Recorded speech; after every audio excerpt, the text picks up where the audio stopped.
সন্দীপ ঘোষ বারবার বিতর্কের কেন্দ্রবিন্দুতে উঠে আসছে একটাই নাম। হ্যাঁ বন্ধুরা, এমনই একটি বিস্ফোরক অভিযোগ শোনা যাচ্ছে সোশ্যাল মিডিয়াতে।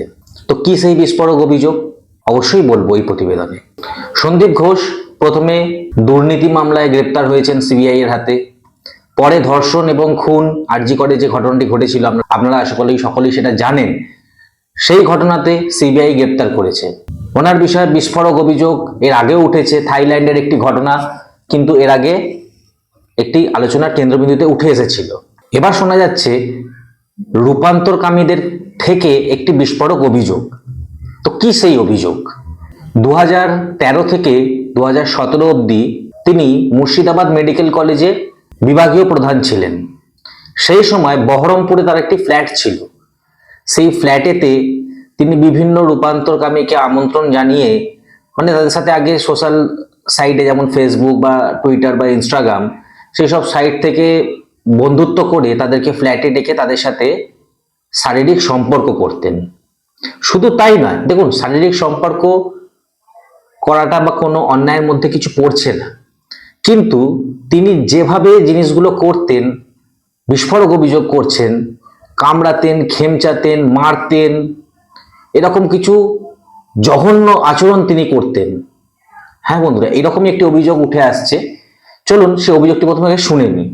অভিযোগ তো ওনার বাইসেক্সুয়াল হওয়ারই উঠেছে, যেটা একটা থাইল্যান্ডের ঘটনাকে উদ্দেশ্য করে বলা হচ্ছে। কিন্তু উনি যখন এখানে ছিলেন পোস্টেড, তখন উনি ফেসবুকের মাধ্যমে ফোন নাম্বার জোগাড় করতেন ট্রান্সজেন্ডারদের এবং তাদেরকে ডেকে পাঠাতেন, ডেকে পাঠিয়ে তাদের সঙ্গে সম্পর্ক তৈরি করেছেন। এই সম্পর্ক তৈরি করার মধ্যে কোনো খারাপ কিছু বা বাজে কিছু আমার মনে হয় না আছে, কিন্তু যেভাবে উনি ওনার যৌনতা প্রকাশ করতেন সেইটা একটু অবজেকশন আছে অবশ্যই আমাদের।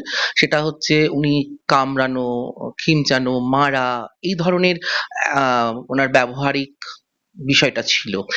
আর একটা জিনিস, সেটা হচ্ছে এটা যখন উনি ছিলেন তখনই এই ঘটনা ঘটিয়েছেন এবং 3 জনের সাথে, আমাদের কমিউনিটির 3 জনের সঙ্গে এরকম ঘটনা ঘটেছে এবং তারা কিন্তু তখন থানাতেও যেতে পারেনি বা কোথাও যেতে পারেনি, কারণ উনি একজন প্রভাবশালী, যতই হোক একজন ডাক্তার ছিলেন এবং দ্বিতীয়ত হচ্ছে উনি একজন, মানে কি বলবো, সমাজে স্বীকৃত মানুষ। আর সাধারণত কোনো এই ধরনের সেম সেক্স রিলেশনের ক্ষেত্রে থানায় বা অন্য কোথাও কমপ্লেন করতে গেলে তখন বলবে আপনি নিজে স্বেচ্ছায় গেছেন, এখন কেন বলতে এসছেন। দোষটা তখন অ্যাকচুয়ালি ভিকটিমই তখন ওখানে ভিকটিম থাকে না, তখন দোষী হয়ে যায় না। অভিযোগ তো কিছু হয়নি।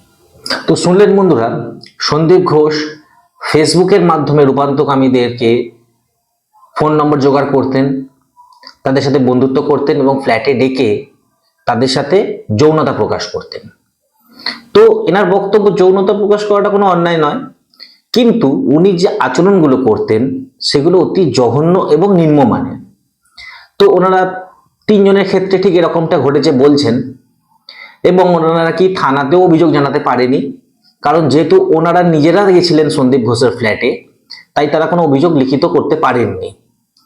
তো এ থেকে এটাই বোঝা যাচ্ছে যে তাদের মানে প্রভাবশালী, 1 নম্বর তিনি বললেন কথাটা, প্রভাবশালী ছিলেন, প্রভাবশালী প্লাস তিনি একজন ডাক্তার, একজন সমাজের উচ্চ বর্ণের মানুষ হয়ে গেলেন তিনি। তো সেই জায়গায় দাঁড়িয়ে তার বিরুদ্ধে অভিযোগ করার সাহসটুকু ওনারা দেখাতে পারেননি। আজ যেহেতু সন্দীপ ঘোষ সিবিআইয়ের হাতে গ্রেপ্তার হয়েছেন, তাই তারা এই মুভমেন্টে এই বক্তব্যটা প্রকাশ করলেন। তো আপনাদের এই বক্তব্যটি দেখার পর যদি আপনাদের মনে কোনো বক্তব্য থেকে থাকে, অবশ্যই এই ভিডিওটির কমেন্ট সেকশনে কমেন্ট করে জানাবেন। আর ভিডিওটি ভালো লাগলে অবশ্যই লাইক করবেন, শেয়ার করবেন। আরো নতুনত্ব কিছু আপডেট পাওয়ার জন্য চ্যানেলটি সাবস্ক্রাইব করবেন। পাশে থাকবেন, সাথে থাকবেন। ধন্যবাদ।